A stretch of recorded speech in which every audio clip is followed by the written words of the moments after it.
Hello everybody, this is Mary Catherine. Welcome to my own little house.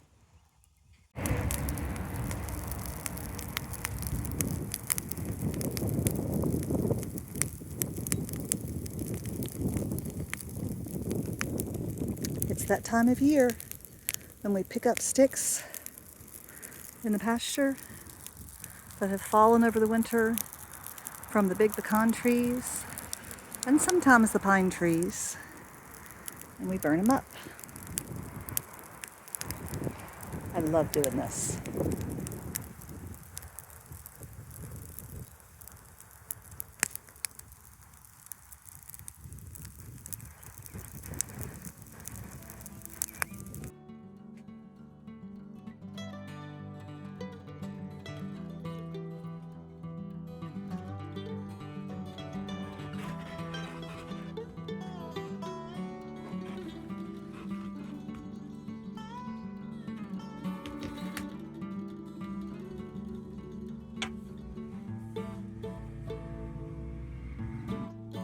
Now here is the machine quilting so far. I've just done a diagonal kind of crosshatch here in the center. I've done corners and then a cross piece there to anchor that down, and I've done one line of stitching around the inside of this wide one, and then I also did a line of stitching kind of in the ditch here. Now I am trying to get an embroidery foot on my machine so I can lower my feed dogs and do some free quilting in here, which I've never done. But I'd love to have some kind of swirly stuff in this wide thing. I think that would look good. And maybe even a little bit in this bar here. And then the pieces I just showed you that I cut, that is the binding for the outside. This is 24 by something. We'll see. Anyway, hope it's long enough. Kind of forgot that it was rectangular and not square. All right, so there it is.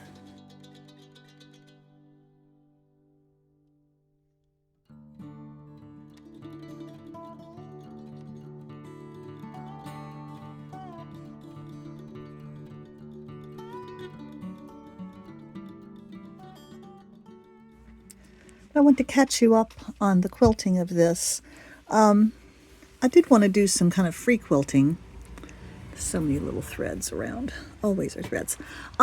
So I couldn't find at first an embroidery foot of any kind that would work. So I did this just with my regular presser foot. At first I was cautious and just did a little curve. Might go back and improve on that. Then I decided I would attempt kind of a little leaf, a curlicue. And by going very slowly, not putting any pressure on the foot, and rotating my quilt a lot, I was able to get this kind of, it was pretty fun, little leafy looking random, very random decorative. I can't call it a pattern because there is no pattern. I got this far and then I had to go do something else. So I'm going to finish up. This is just in this narrow strip here, but I still have this strip. And then when I was talking to Adam, he said, "Oh, you don't have the right kind of foot. Let me show you the foot I was trying to use." I was trying to use whatever this foot is to do some free motion quilting, but it did not work at all. Here's another one. This one didn't fit my machine. I don't know why I have it. This one kind of fit my machine, but it still didn't work. And so that's why I just did this with my regular foot and with the feed dogs up. Now, I don't know much about fancy sewing, so I will show you what I made. These little ridges down here underneath, those are the feed dogs, I think. And I have this little knob over here.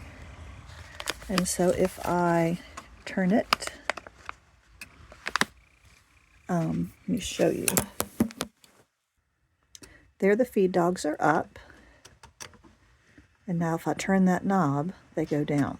Okay, and so when they're up, they'll grab the fabric, and when they're down, they don't. So that's kind of the first step. But you need the right foot. And so since these were not correct, Adam brought me over these. Now I saw this online. This is an embroidery foot. I am hoping that this will work. I have that one. I have this one, which the circle's a little different. I don't know what the difference is between those. And then I have one that looks like this. They all three have springs on them. Now, I'm not a fancy sewer, and so if any of you are and can tell me what the difference is between this one that looks like a C, and this one that looks kind of like an O, and this one that's more plastic, we'll see if any of them fits my machine, and if I can do really a more fun, free quilting, free motion quilting around here. Wouldn't that be fun? We'll see.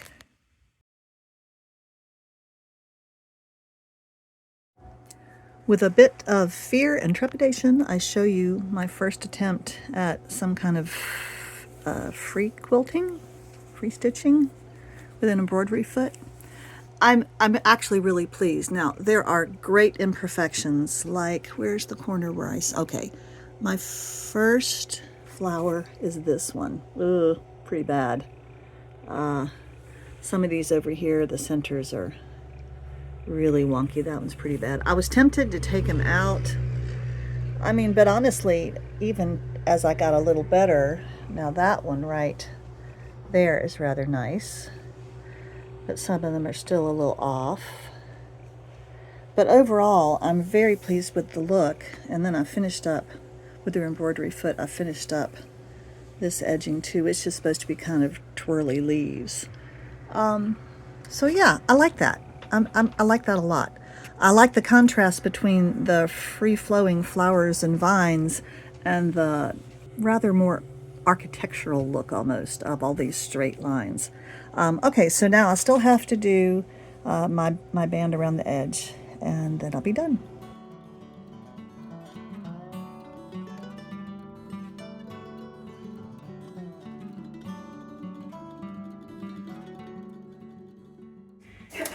So it's an icy day, and Adam is home from school, and he is making us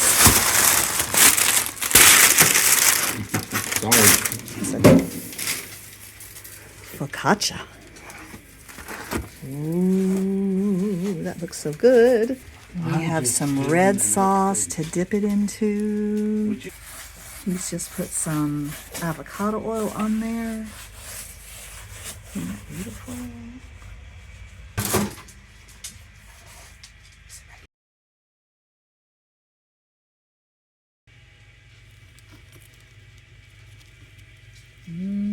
Yummy.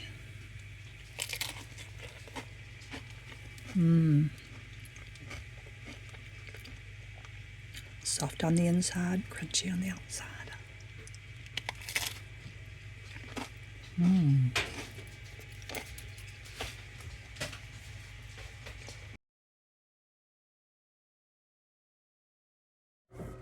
Now, as I sew this binding on, I did go back and watch my video that I made previously about doing a good binding, and I will link up at the top of the screen that little video. The only thing I'm doing different this time is I am sewing the binding first on the front of the quilt instead of the back like I did before. I think I like that better. Otherwise, I'm doing it the same way, hoping for good options. I showed my embroidery stitches to Adam, and he was pleased and thought it looked really good.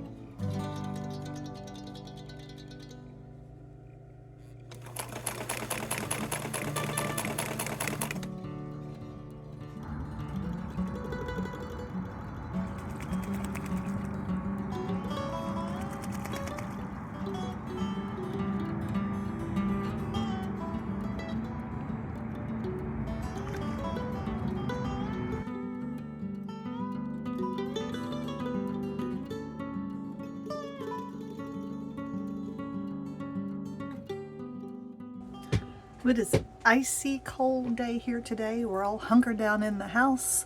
Adam's made focaccia. I'm making some granola. We're trying to be as cozy as we can. Second cup of coffee. I have been spinning for a while on these red bats. This is the last pair of bobbins. This one's full, and I clearly need another bat to finish this one off. So I'm going to put my red away for a little bit until I can get another bat. And now I'm going to work on spinning some green. I haven't done this yet. Now, I haven't used this green. This is dyed with goldenrod and then with iron water, a little bit iron water. And it's a lovely deep olive green. This was pre-mordanted with alum, and then I dyed it with some myrtle leaves and some iron water. I think it's the iron water that's the key, although it has to be the right thing for iron water to achieve a green. And then this is that old stuff that I dyed with some an acid dye. I tried to dye it with Doc and it didn't work, and so then I did a green acid dye, a Dharma, I think. This is Jacob.